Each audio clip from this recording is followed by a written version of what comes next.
Sir ನಮಸ್ತೆ, ಏನ್ Hello. ಹೆಸರು, ಎಲ್ಲಿಂದ ಕರೆ ಮಾಡ್ತಾ ಇದ್ದೀರಾ? ಹಲೋ ಮೇಡಮ್, ನಮಸ್ಕಾರ. ಹಾ ಸರ್, ಓಕೆ. ಏನ್ ಹೆಸರು, ಎಲ್ಲಿಂದ ಕರೆ ಮಾಡ್ತಾ ಇದ್ದೀರಾ? ನನ್ನ ಹೆಸರು ಚೇತನ್ ರಾವ್. ಓಕೆ, ಯಾರ ಬಗ್ಗೆ ನಾನು ಕೇಳಬೇಕಿತ್ತು? ಬೆಂಗಳೂರಿಂದ ಮಾತಾಡ್ತಾ ಇದ್ದೀನಿ. ಓಕೆ ಓಕೆ, ಯಾರ ಬಗ್ಗೆ ಕೇಳಬೇಕಿತ್ತು? ಬೆಂಗಳೂರಿಂದ. ಸರಿ ಸರ್, ಕೇಳಿಸ್ತು. ಯಾರ ಬಗ್ಗೆ ಕೇಳಬೇಕಿತ್ತು? ಅವ್ರ ಡೇಟ್ ಆಫ್ ಬರ್ತ್ ಹೇಳಿ. ನನ್ನ ಮಗ ಪುನೀತ್ ಬಗ್ಗೆ ಕೇಳಬೇಕಾಗಿತ್ತು. ಸರಿ, ಡೇಟ್ ಆಫ್ ಬರ್ತ್ ಹೇಳಿ. ಪುನೀತ್ ಇಂದು October 1, 1997. Okay, October 1, 1997. ಹುಟ್ಟಿದ ಹುಟ್ಟಿದ ಸಮಯ? ಸಮಯ 5:13 ಸಾಯಂಕಾಲ. ಓಕೆ, ಹುಟ್ಟಿದೂರು? ಬೆಂಗಳೂರು. ಓಕೆ, ಏನ್ ಪ್ರಶ್ನೆ ಇದೆ ಕೇಳಿ ಸರ್. ಮೇಡಮ್, ಮದುವೆ ಬಗ್ಗೆ ಕೇಳಬೇಕಾಗಿತ್ತು ಮೇಡಮ್. ಓಕೆ, ಮಾತಾಡಿ, ಗುರುಜಿ ಇದ್ದಾರೆ. ರಾಹು ದೇಶ ನಡೀತಾ ಇದೆ.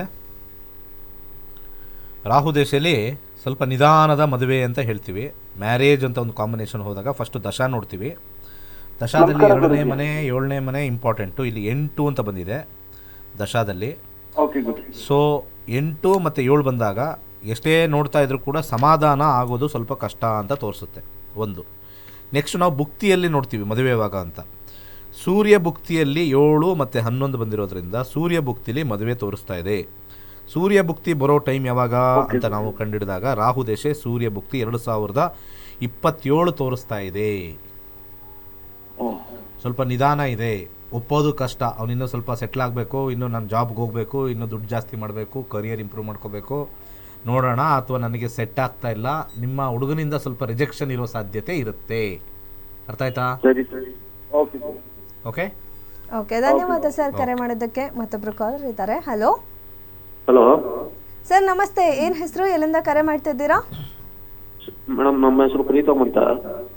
ಓಕೆ ಸರ್, ಯಾರ ಬಗ್ಗೆ ಕೇಳಬೇಕಿತ್ತು? ನನ್ನ ಬಗ್ಗೆನೇ ಕೇಳಬೇಕಾಗಿತ್ತು. ಡೇಟ್ ಆಫ್ ಬರ್ತ್ ಹೇಳ್ತೀರಾ? 18/8/1996.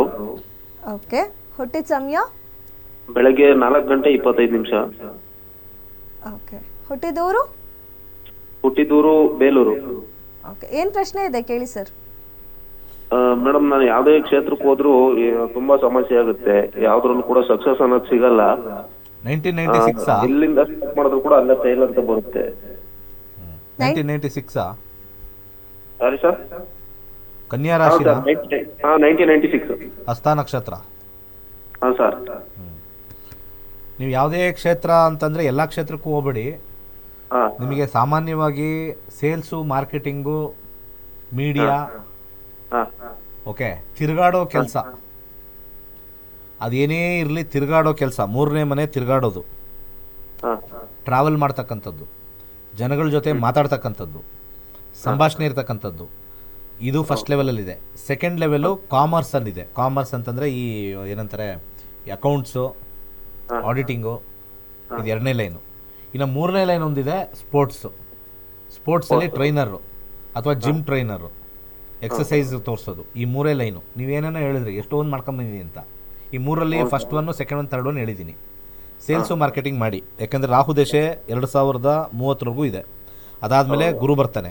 ಗುರು ಕೂಡ 12/4/11 ಅದು ತಿರುಗಾಡೋದೇ ತೋರಿಸ್ತಾನೆ ಬೇರೆ ಕಡೆ. ಸೇಲ್ಸ್ ಮಾರ್ಕೆಟಿಂಗ್ನ ತೊಗೊಳ್ಳಿ, ಯಾವ್ದಾರು ಕಂಪ್ನಿಯಲ್ಲಿ ಒಂದು ಸೇಲ್ಸ್ ಹೆಡ್ಡು ಆ ಥರ, ಸೂಪರ್ವೈಸರು ಆ ಥರ ತೊಗೊಳ್ಳಿ, ಸಕ್ಸಸ್ ಆಗುತ್ತೆ. ನೀವು ಯಾವಾಗಲೂ ಓಡಾಡ್ತಾ ಇದ್ದು ಮಾಡ್ತಾ ಇರ್ತಕ್ಕಂಥದ್ದು ಹೆಚ್ಚು ದುಡ್ಡು ಬರುತ್ತೆ. ಇಲ್ಲ ಲಾಸ್ಟ್ ಆಪ್ಷನ್ನು ರಿಯಲ್ ಎಸ್ಟೇಟ್ಗೆ ಹೋಗಿ, real estate sales and marketing ಹೋಗಿ. ಇಷ್ಟೇ ಆಪ್ಷನ್ ಇರೋದು, ಆಗುತ್ತೆ, ಒಳ್ಳೇದಾಗಲಿ. ಓಕೆ, ಧನ್ಯವಾದ ಸರ್ ಕರೆ ಮಾಡೋದಕ್ಕೆ. ಗುರುಜಿ, ಇನ್ನೊಬ್ರು ಕಾಲರ್ ಇದ್ದಾರೆ. ತಗೊಳ್ಳೋಣ. ಹಲೋ ಹಲೋ ಮೇಡಮ್ ನಮಸ್ತೆ, ಏನ್ ಹೆಸರು, ಎಲ್ಲಿಂದ ಕರೆ ಮಾಡ್ತಾ ಇದ್ದೀರಾ? ಮೇಡಮ್, ನಾವು ಶಿವಮೊಗ್ಗದಿಂದ ಮಾತಾಡ್ತಿದ್ವಿ. ಪ್ರಶ್ನೆ ಸಂತೃಪ್ತಿ ಹೋಗ್ತೀವಿ. ಓಕೆ ಮೇಡಮ್, 1ರಿಂದ 249 ಸಂಖ್ಯೆ ಹೇಳಿ. 25 ಮೇಡಮ್. 25. ಏನ್ ಪ್ರಶ್ನೆ ಇದೆ ಕೇಳಿ. ನಮ್ಮ ತಾಯಿಯವರಿಗೆ ಸ್ವಲ್ಪ ಡಿಪ್ರೆಷನ್ಗೆ ಹೋಗಿದ್ರು, ಮೆಡಿಸಿನ್ ಕೊಡ್ಸಿದ್ವಿ. ಇವಾಗ ಚೆನ್ನಾಗಿದ್ದಾರ, ಮೆಡಿಸಿನ್ ಬಿಡಿಸ್ಬೇಕಂತ ಸ್ವಲ್ಪ ಕೇಳ್ಬೇಕಿತ್ತು. ಓಕೆ, ಮಾತಾಡಿ, ಗುರುಜಿ ಇದ್ದಾರೆ. ಓಕೆ, ನಾನು ಹೇಳೋದು ಭಾಳ ತಪ್ಪಾಗುತ್ತೆ, ನಾನು ಡಾಕ್ಟ್ರಲ್ಲ. ಓಕೆ, ಫಸ್ಟು ಡಾಕ್ಟ್ರನ್ನೇ ನೀವು ಕೇಳಬೇಕು. ಯಾಕೆಂದರೆ ಇಲ್ಲಿ ಹೇಗಿದೆ ಆರೋಗ್ಯ, ಚೆನ್ನಾಗಿರುತ್ತಾ ಅಂತ ಆ ಲೆವೆಲ್ವರೆಗೂ ನೋಡ್ಬೋದು ಅಷ್ಟೇ. ಟ್ಯಾಬ್ಲೆಟ್ ಮುಂದುವರಿಸಿ ಅನ್ನೋದು ಆ ಲೆವೆಲಲ್ಲಿ ನಾವು ಹೇಳೋದು ಕಷ್ಟ. ಕೇಳಿಸ್ತಾ ಮೇಡಮ್? ಆಯ್ತು ಆಯ್ತು ಸರ್. ಕೇಳಿಸ್ತಲ್ಲ? Okay, very good. 3ನೇ ಮನೆ ಸ್ವಲ್ಪ ಚೇತರಿಕೆ ಬಂದಿರುತ್ತೆ. 3ನೇ ಮನೆ ಮೀಡಿಯಮ್, ಆದರೆ ಕಂಪ್ಲೀಟಾಗಿ ವಾಸಿಯಾಗಿಲ್ಲ. ಓಕೆ, ರಾಹು 10ನೇ ಮನೇಲಿರೋದ್ರಿಂದ ನನ್ನ ಸಜೆಷನು ಡಾಕ್ಟ್ರ್ ಹತ್ರ ಫಸ್ಟ್ ಹೋಗಿ ರೀಚೆಕಪ್ ಮಾಡಿಸಿ. ರಾಹು 6ನೇ ಮನೆ 10ನೇ ಮನೆ ಬರಬಾರ್ದು. 10ನೇ ಮನೆ ಅಂದರೆ ಲಾಂಗ್ ಟರ್ಮ್ ಡಿಸೀಸ್, ಒಳಗಡೆ ಇರ್ತಕ್ಕಂಥದ್ದು ಲೈಫ್ ಸ್ಟೈಲ್ ಡಿಸೀಸ್ ಅಂತ ನಾವು ಕರಿತೀವಿ. ಒಂದು ಶುಗರ್ ಇರ್ಬೋದು, ಬಿ ಪಿ ಇರ್ಬೋದು, ಅದು ಸ್ವಲ್ಪ ಕಂಟಿನ್ಯೂ ಆಗ್ತಕ್ಕಂಥದ್ದು ತೋರಿಸ್ತಾ ಇದೆ. ಸೊ ಶನಿ 11ನೇ ಮನೆ ಬಂದಿರೋದ್ರಿಂದ ನಿಮಗೆ ಲಾಭಾಂಶ ಬರಬೇಕು ಅಂತಂದರೆ ನಿಮ್ಮ ತಾಯಿಯವರಿಗೆ ಎಡಗಾಲಿಗೆ ಒಂದು ಕರಿ ದಾರ 2 ಸುತ್ತು ಕಟ್ಟಿ, ಶನಿವಾರ ದಿವಸವೇ ಕಟ್ಟಿ. ಟ್ಯಾಬ್ಲೆಟ್ ಸ್ಟಾಪ್ ಮಾಡೋದು ನಾನು ಇಲ್ಲಿ ಸಜೆಸ್ಟ್ ಮಾಡ್ತಾ ಇಲ್ಲ. ಡಾಕ್ಟ್ರ್ ಹತ್ರ ಹೋಗಿ ಚೆಕ್ ಮಾಡಿಸಿ ಸ್ವಲ್ಪ ಪರಿಪೂರ್ಣವಾಗಿ ಆರೋಗ್ಯವಾಗಿ ಇರ್ತಕ್ಕಂಥದ್ದು, ಕಂಪ್ಲೀಟ್ನೆಸ್ ಇಲ್ಲ, ಸ್ವಲ್ಪ ಕ್ಯಾಪ್ ಅಂತ ಹೇಳ್ತಾರಲ್ಲ, ರಿಲ್ಯಾಪ್ಸ್ ಸಾಧ್ಯ ಇದೆ. ಓಕೆ, ಧನ್ಯವಾದ ಮೇಡಮ್ ಕರೆ ಮಾಡೋದಕ್ಕೆ. ಗುರುಜಿ ಇವತ್ತಿನ ಕಾರ್ಯಕ್ರಮದಲ್ಲಿ ಸಾಕಷ್ಟು ಮಾಹಿತಿನ ಕೊಟ್ಟರೆ ಧನ್ಯವಾದ. ಹಾಗೆ ಇಂಟ್ರೆಸ್ಟ್ ಇರ್ತಕ್ಕಂಥವ್ರು ಅಕ್ಟೋಬರ್ 26ನೇ ತಾರೀಕು ಫ್ರೀ ಕ್ಲಾಸ್ ಇದೆ, ಜ್ಯೋತಿಷ್ಯದಲ್ಲಿ ಫ್ರೀ ಕ್ಲಾಸ್ ಇದೆ. ಜಾಯ್ನ್ ಆಗಿ ಬನ್ನಿ. ಏನೋ ಸನಾತನ ಧರ್ಮದ ಮೇಲೆ ಆಸಕ್ತಿ ಇದೆಯಾ ಗೊತ್ತಿಲ್ಲ, ಇರ್ಬೋದೇನೋ ಜನಗಳಿಗೆ. ಆಸಕ್ತಿ ಇದ್ದರೆ ನಿಮಗೆ ಹಿಂದೂ ಧರ್ಮ ಅಂದರೆ ಏನು ಅಂತ ತಿಳ್ಕೊಬೇಕು ಅಂದರೆ ದೇವಸ್ಥಾನಕ್ಕೆ ಹೋಗೋಕ್ಕಿಂತ ಹೆಚ್ಚಾಗಿ ಜ್ಯೋತಿಷ್ಯ ಶಾಸ್ತ್ರ ಕಲೀರಿ. ನಿಮಗೆ ಅಪಾರವಾಗಿರ್ತಕ್ಕಂಥ ನಂಬಿಕೆ. ಶಾಸ್ತ್ರದಲ್ಲಿ ಒಂದು ಬರೆದಿದೆ, ದೇವಸ್ಥಾನಕ್ಕಿಂತ ಹೆಚ್ಚು ಪವರ್ಫುಲ್ ಆಗಿರ್ತಕ್ಕಂಥದ್ದು ಸರಸ್ವತಿ. ಆ ಸರಸ್ವತಿಯದಲ್ಲಿ ಬರ್ತಕ್ಕಂಥದ್ದು ಜ್ಯೋತಿಷ್ಯ.